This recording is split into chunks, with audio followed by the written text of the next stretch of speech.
I talked to this young man as if I knew the answer, That's me. but I don't know, and Filming myself. now I'd like to talk to you and see what we can find. 'Cause still the questions, they are with me, the questions I had then, so I'm going to share this with you. Hope that you don't mind.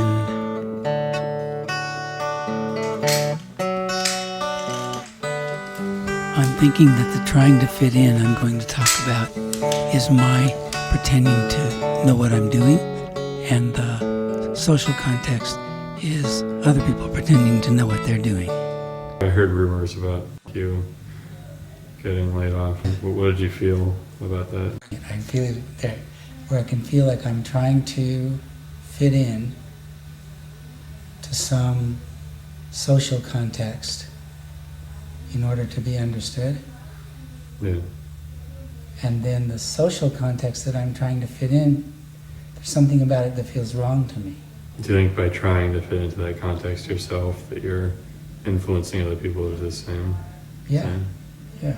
But then what is the thing to do? Well, I don't know. I start thinking about it in terms of making money. You know, you have to fit in so you can make money. Yeah. Well, And I mean, you have to fit in to make money in a urban industrialist environment or yeah, whatever. my feeling that I have to do that so that I can be responsible to my wife, so I can take care of things, so I can do my part. Yeah. That feeling that I have to do that is helping create that society that feels wrong to me. Yeah. And that causes other people to lose their jobs or be misfits or... Yeah.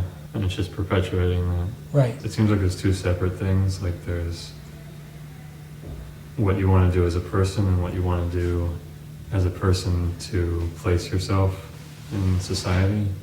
Like what you want to do for yourself versus what you want to do so people will find you acceptable. Or But it feels to me like the separation of those two things yeah.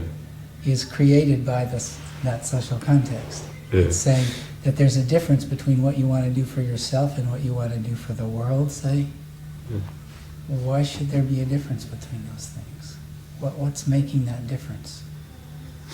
It doesn't feel right to me for there to be a difference between those things. Is the one who is saying, look out for yourself. And the one who is saying, you must change the world. The one who's imposing and the one who's conforming. Is it me? All me? I'm reading a novel. Yeah. And to explain what the novel does, it feels like it takes me into that way I know how to express myself. What novel?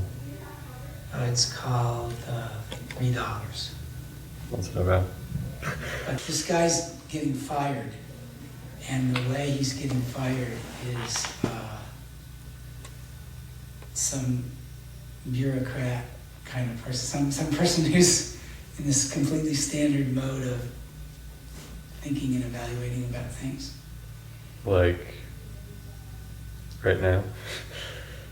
Yeah, see, I feel like... So Or do you not want to make that comparison? No, see, the thing is, I'm saying that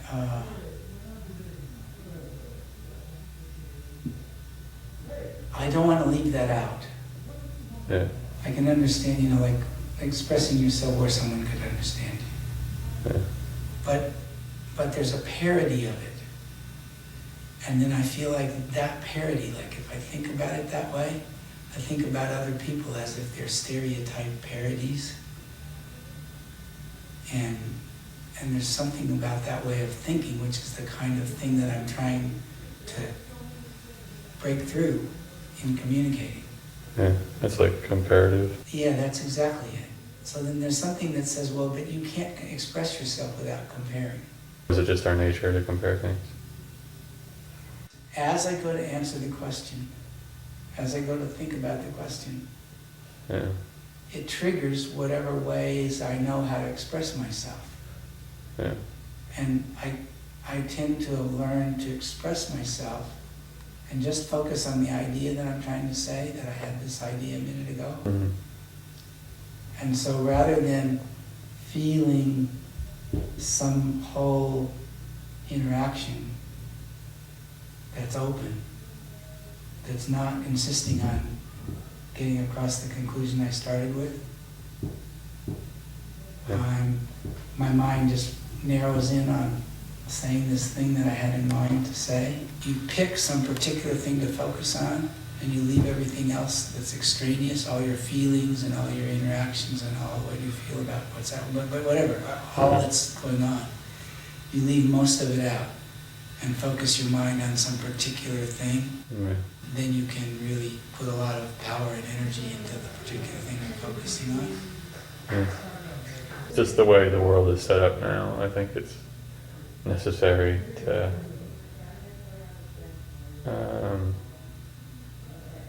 pinpoint your focus, just because there's so much to focus on. When you say the way the world is now, Yeah. then I somehow I start out wanting to change the world. Yeah. Right? Saying that there's something about the way the world is now that's out of balance. Yeah. It feels like part of the way the world is that's out of balance is that it insists that you only express yourself in this focused way. Yeah. So I feel myself doing that to try to be understood. But then it feels like you can't ask any fundamental questions about what's happening. Yeah.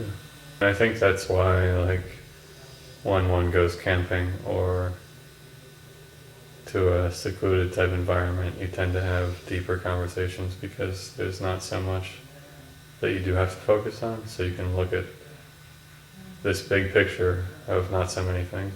If you only do it in that environment, then the main urban environment keeps running everything. Yeah.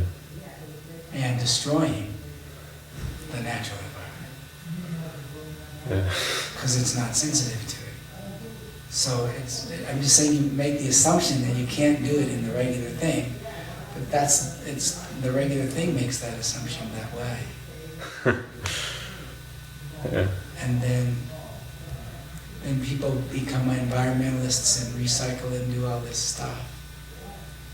But they're not going to the heart of it. Yeah, they're just repairing the aesthetics, not the actual. Yeah.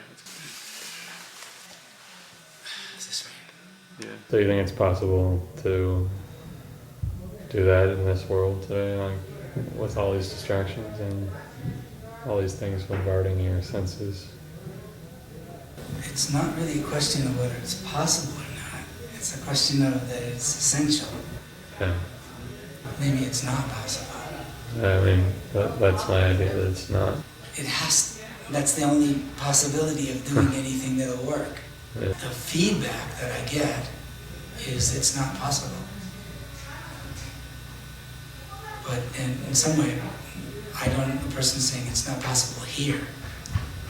Yeah, I mean, that's what I'm saying. That here, what do you mean by here? Yeah, that's the question. So the person... Are you talking about... Well, I don't see, it's like whatever, it's like a person saying, you're not understandable. Yeah. It's confusing. And you need to be understandable in order to keep doing this. Yeah. It triggers your conditioning that says I must express myself in this way that I can't really do. Yeah. I mean, unfortunately, schools in general are gearing kids towards like a standardized education, even in private schools, such as some in the Ohio Valley. So a teacher of your philosophical nature isn't really the right kind of cog for this machine. You have to be the right kind of gear to fit into this machine, or else you have to rebuild the machine to let it fit you in. Yeah, so then I'm saying it feels to me like people should rebuild the machine. Yeah. I've spent my life being trained to be a cog in some way, You know, the way I learned to think, the way I learned to figure things out. Yeah. And there's all this emotion about trying to not, or, feeling not fitting in, not doing that. Yeah. And new administrations are just refining the machine so much that it just accepts the standardized cog and nothing else. Yeah, but I'm saying that it's really bigger than some particular. Yeah, I'm not talking about particular. I'm just talking about in general. Yeah. This is what's going on everywhere. Yes, right. And they're just training people to be standard pieces. Yeah, it's intensifying. Yeah. Making. Yeah. Cutting off the rough edges. Yeah. Most jobs now are like basically the same as factory work, but you just don't see it that way. Right. Because you're just doing this one thing over and over again for this bigger entity that you never usually see. Or even if you do something that's creative, the thing that you do is creative has to fit into the outlines of the machine. So, it feels deadening in terms of its impact on people, the way people interact with that. You have to cut off your perception. So it seems like you're saying that somehow the input of media, billboards and whatever is like that. Yeah, so it has like a... bombarded by something that tells you that you have to shut it out. Yeah. And then it keeps escalating. At first it was probably something for you to look at, like you look at a billboard and you think, oh, that's a nice picture, I should go buy that product or whatever, but after a while you realize what it's actually doing to you, so you have to build this mechanism in your brain that shuts that out every time you see it, and then you start to and then you start to ignore things that are related to that image, maybe like a cartoon camel, perhaps. I just see TV every once in a while, and the images are always intensifying, getting more and more intense to overcome the built-in filter. Yeah, that's true. So then the question is how to respond to that. You as an individual want to change that, right? Or you want to help to change that? Yeah, I feel like in some way there's nothing else to do because I was trying to fit into this machine. As they say, like I read novels, you see somebody who's trying to fit into it until finally they just can't do it. So that feels to me like in some way I'm looking into filming that.